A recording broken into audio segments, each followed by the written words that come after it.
You're listening to The Secrets of Mastery, a series of conversations with artisans about what it takes to master their craft and what their journey has taught them. I'm Pauline Bartoloni, and this is a production of Craftsmanship Magazine, a multimedia publication about artisans and innovators who are creating a world built to last. On this episode, we're walking into the world of drought-resistant gardening at the Ruth Bancroft Garden in Walnut Creek, California. Where we enter the garden now was the back of the garden when Ruth planted it. We'll learn about the unique horticultural design principles of the late Ruth Bancroft and about how her love of succulents turned into an international model of climate-resilient gardening. You might recognize the name Bancroft if you live in the San Francisco Bay Area. Ruth was related to the publisher whose books started UC Berkeley's Bancroft Library. Ruth was a force in her own right, though. She lived to be 109 years old. She died just a few years ago. The New York Times profiled her, reporting that she worked in the garden 8 to 10 hours a day into her late 80s. Her garden design sensibility was unusual for her time. Ruth really planted this garden because she liked the sculptural shapes of the plants. I had been to the Ruth Bancroft Garden before in the East San Francisco Bay Area, but never with an educated guide. Cricket Riley, design services director at Bancroft Garden, agreed to show me around the 3-acre oasis of succulents, cacti, and herbaceous plants that need very little water. Things that bloom, and right now we're standing in front of this electric purple penstemon, right? Desert penstemon that's in bloom and buzzing with bees. This landscape is just stunning. As Riley points out, it's both spiky and lush, flowering and rocky. Tiny and towering plants coexist. A lot of what she liked to do for visual interest was to blend textures. So the coarse texture of the agave with the finer texture of these herbaceous plants. Ruth Bancroft started planting succulents back in the early 1970s. Back then, succulents weren't in style. She just liked the look of them, and her family had decided to limit water use on this part of the farm. We'll hear more about that later in the episode. Over the years, Ruth Bancroft took meticulous notes about the horticulture project and the trial and error she practiced. In the 1990s, the garden opened to the public, and since then, it has become an example of what everyone can do to reduce their carbon footprint and use fewer resources in the garden. But Riley says Ruth wasn't intending to be a trendsetter. She didn't do it for an altruistic idea of, I'm going to be this example of climate resilience, right? It was this idea that I'm going to create this garden that will be able to withstand the conditions of this place. And isn't that what climate resilience is? Ruth had studied architecture at UC Berkeley in the 1920s, and her design sensibility shows here. And so one of the things that really appealed to her about these succulents were their architectural shapes. And that's something that you can see here. There's the rosette of the agave and the rosette of the yucca, and those repeat throughout and kind of jump from one to the other. To be clear, the Bancroft Garden is not a native California plant garden. That wasn't Ruth's aesthetic or intent for the garden. So you wouldn't find a thirsty California redwood here, but you would find low-water plants from all over the world. They're from the Mediterranean, Africa, South America, North America, Australia, right? The regions that you normally think of as those Mediterranean dry climates. But there are other design principles here that really set Ruth Bancroft's green spaces apart. For one, a sense of seamlessness. Almost all of the plants here are on a raised bed, but without the retaining walls typically used for raised bed gardens. There's a lot of mounding. This was a twofold feature. One, it was to raise the planting beds up for sharp drainage for the horticultural needs of the plants.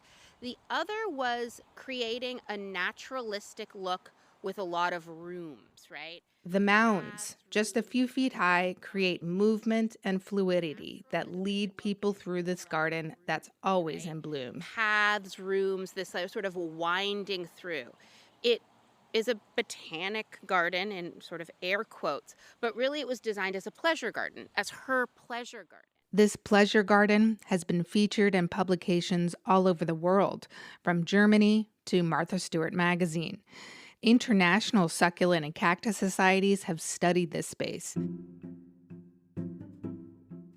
I am personally a big fan of this style of dry gardening, and I've taken advantage of the nonprofit's design services and webinars for my own garden. For craftsmanship, I wanted to know more about what drove Ruth Bancroft's design principles, so I sat down with Cricket Riley to hear more. Cricket Riley, thanks so much for talking with us today. Of course, I'm happy to. So the garden was started as a pleasure garden by Ruth. It was started in 1972. Her husband, Phil, they came from a long family of farmers. There was a farm here starting in the 1800s, pears and walnuts. And his big caveat with her starting this 3-acre garden was that they didn't tap into city water, that that continued to use well water. So whatever she planted on this large garden had to survive with low water, with the water from the well. So that really was the starting point of that conservation, right? So we see it now as something you do for the climate or to conserve resources. And it was that for them as well, but purely for that conservation of resources. So it's changed over the years. We really feel now, 50 plus years into this garden, that it's an example of what a beautiful garden you can have while still being really aware of what you're using up, what you're taking from the environment. This sounds like kind of a basic question, but when we say that this is a drought tolerant and climate resilient garden, what does that actually mean? Climate resiliency is not just about water, right? Or the lack of water. It's about drastic changes in the weather. It's about drought, but also about atmospheric rivers. It's about it being really mild one day and the temperature suddenly dropping and it freezing the next day. And what we're seeing, unfortunately, is that these drastic changes in weather are becoming more and more common. So how can we plant our gardens to survive that and thrive in that, right? And there are things that Ruth did simply, I think, just because she was curious and was trying things and wanted to kind of push plants to their limits, where with the mounding, the plants can survive extra water and do okay because that water doesn't sit on their roots. So when we have an atmospheric river, we might get less damage than we would if those plants had been planted directly in the ground. Or being really aware of where you put trees to provide shade, but also to provide protection from frost. You gave two very good examples. Are there other ways that you think this garden is climate resilient? I think it's really important to pick plants that are suited for where you live. I think that one of the keys to this garden is that the plant palette is very particular to this part of the Bay Area. So really being aware of native plants, but not just native plants that are native to your entire state, but really locally native plants. Those are good plants to look at. Plants that come from places around the globe that have similar conditions. It's being really aware of your microclimate, of those specific factors that play into the growing conditions of your garden, and then being really intentional in what you choose. And in the long run, another thing we have to think about is waste, right? The way that the nursery industry currently works, it's a wasteful industry. Nursery pots are wasteful. Fertilizers are wasteful, right? Trucking plants is wasteful. So as much as you can sort of plant something and it do well and you kind of step back and just enjoy it, that's overall the best for the environment, and that's going to be a plant that is appropriate for your space. So in this series, The Secrets of Mastery, we just had an interview with a compost maker. We've interviewed woodworkers, a horsehair hitcher, and a lot of them have talked about like trial and error and how and how important that is. Yeah.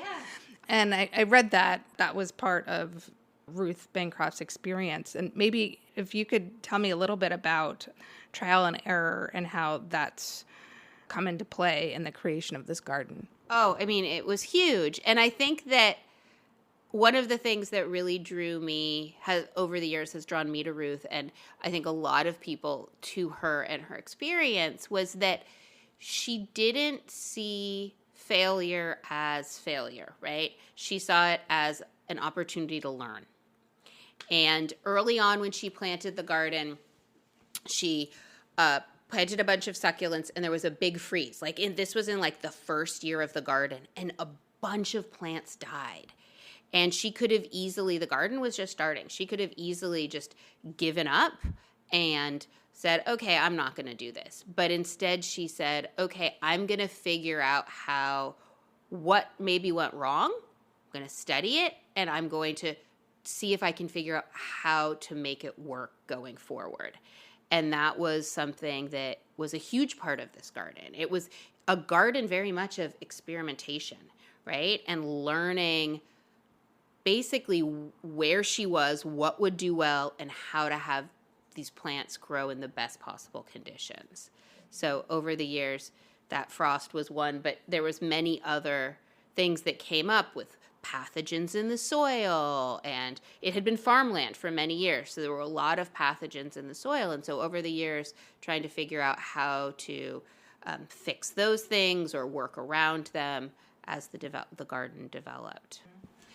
Is there a historical precedence to gardens like this, creating drought-tolerant gardens or climate-resilient gardens, or is this kind of a new thing?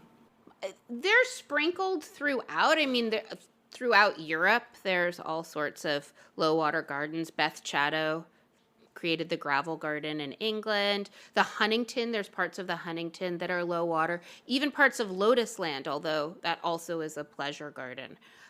This is a really unique garden, I think, because of both the scale. It's actually, I mean, it's 2.5 acres, the garden itself, but it's quite small. And then also the kind of location of this garden, right? It's in the middle of these sprawling suburbs, right?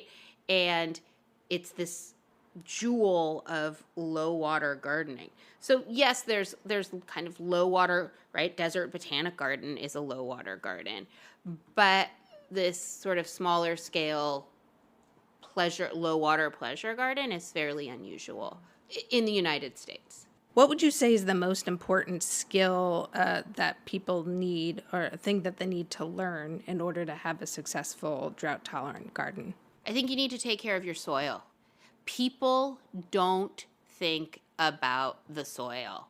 And that is, you were asking me like what it is that I'm continually surprised by, is your soil. So if you think about it, the soil is what the plants grow out of. It's what they get their nutrition out of. It's their food, right? And if we aren't eating a healthy, good food that's nutritionally dense, we don't feel very good and we don't grow very well. And it's the same for your plants. And soil is living, right? Soil has all sorts of living, like microbial activity in it, and that activity, all that feeds the plants. So really taking care of your soil, and soil that appears to be dead can totally be brought back to life, and it can be brought back to life organically. So making sure there's not debris in your soil, digging in some volcanic material, either pumice or volcanic rock, to get that drainage if you're using these low water plants. But if you're wherever you are in the country, just if other places, if it needs to be more loam or whatever it is that you need in your soil to kind of create a good balance for those plants. And then making sure that you mulch with good wood mulch. Have that soil protected. Soil shouldn't be exposed to the sun. It dries out. The microbial life dies. You want to encourage that. You want to encourage worms. put coffee grounds in your soil. Just really, it doesn't have to be a lot, but if you care for your soil, your plants are going to be so much happier. The whole process is going to be so much easier if you have healthy soil.